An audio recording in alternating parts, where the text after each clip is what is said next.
Corona संकट के बीच किसानों को अपनी फसल बेचने के लिए बाजार न होने की समस्या से जूझना पड़ रहा है।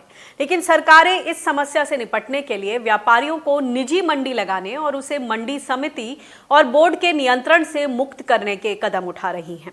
मध्य प्रदेश के बाद अब गुजरात सरकार ने भी अध्यादेश लाकर कृषि उपज मंडी समिति यानी एपीएमसी का दायरा सीमित कर दिया है। पहले एपीएमसी को पूरे तालुका में मंडी शुल्क लगाने का अधिकार था, लेकिन अब वो केवल अपने परिसर में होने वाली खरीद बिक्री पर ही मंडी शुल्क लगा सकेगा।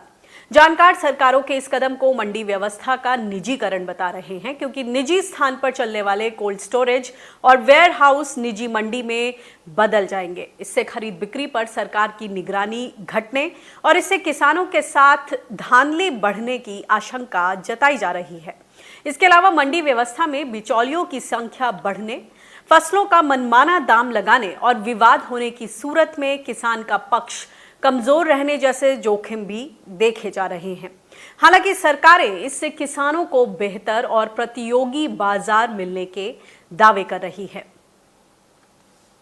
मध्य प्रदेश के बाद गुजरात में एपीएमसी एक्ट बदलने के लिए ऑर्डिनेंस अध्यादेश लाया जा रहा है। कैसा है ये फैसला, इसको समझते हैं। हमारे साथ जनरल सेक्रेटरी भारतीय किसान यूनियन के युद्धवीर सिंह जी फोन लाइन पर जुड़ गए हैं।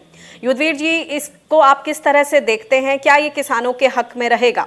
ये बहुत दिन से मैं आपको बता रहा हूँ, मैं बार बार ये कह रहा हूँ ना कि ये डब्ल्यूटीओ के ये उनके तहत ये बिल्कुल किसान विरोधी फैसला है। ये नई बात नहीं है। सरकार बहुत दिन से प्रयासरत थी और आज ये जो माहौल है, जो कोरोना के नाम से जो वातावरण बना है, सरकार को पता है कि आज आंदोलन जो है वो बिल्कुल है नहीं। कहीं भी लोग जो है इस कोरोना और लॉकडाउन के चलते संगठित नहीं हो पा रहे हैं, आवाज नहीं उठेगी।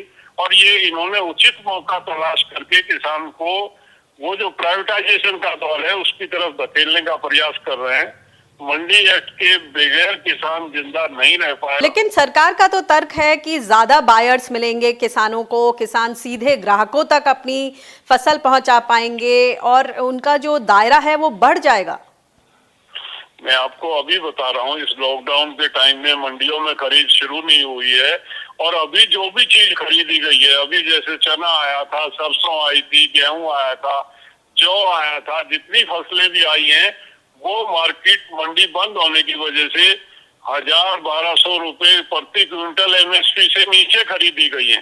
तो सीजन था अभी, यहाँ चने का जो 4600 का भाव था, प्राइवेट जो व्यापारी आ रहा है किसान के पास, वो 3500 रुपए में उस चने को खरीद के ले जा रहा। जो सरबती गेहूं है, जो मध्य प्रदेश और राजस्थान के कुछ हिस्से में बोया जाता है, जिसको दिल्ली के बाजार में 3500 और 3700 रुपए में बेचा जाता है, वो 1700 रुपए में खरीदा जा रहा।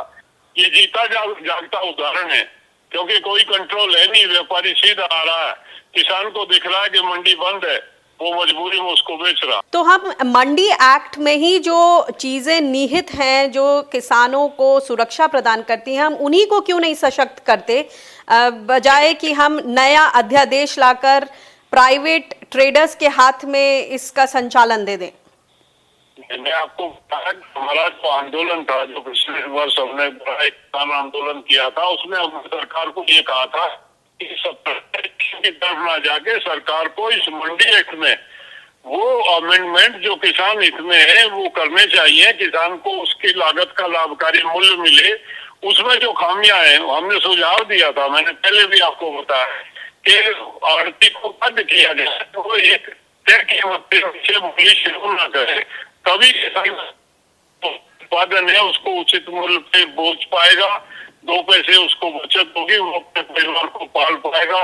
अन्यथा जो है जो चल रहा है वो चलता रहेगा और प्राइवेटाइजेशन में तो बिल्कुल ही मर जाएगा। तो आपको लगता है कि इसमें विकेंद्रीकरण इसका हल है कि ज्यादा मंडियां, सरकारी मंडियां ही उनकी संख्या बढ़े ताकि किसान जो है अपनी फसल को सही भाव पे बेच सके? बिल्कुल आपने ठीक कहा। हमने सरकार को सुझाव दिया था कि वातावरण को देखते हुए सरकार टीमें गठित कर दे, जिले में ब्लॉक वाइज जो है वो डेट फिक्स कर दी जाए, किसान को सुविधाएं दी जाए, उसको मंडी तक ना आना पड़े। उसके गांव में जाएं, एक दिन एक गांव में कांटा लगे, उस गांव का अनाज तोल लिया जाए और सरकार के कर्मचारी लेके आ जाए। मत बुलाओ किसान को शहर में और मंडी में। आप वो कोई मुश्किल काम नहीं है। जी सरकार की इच्छा शक्ति हो तो वो बहुत आसान काम है। सरकार के पास सारे साधन उपलब्ध है।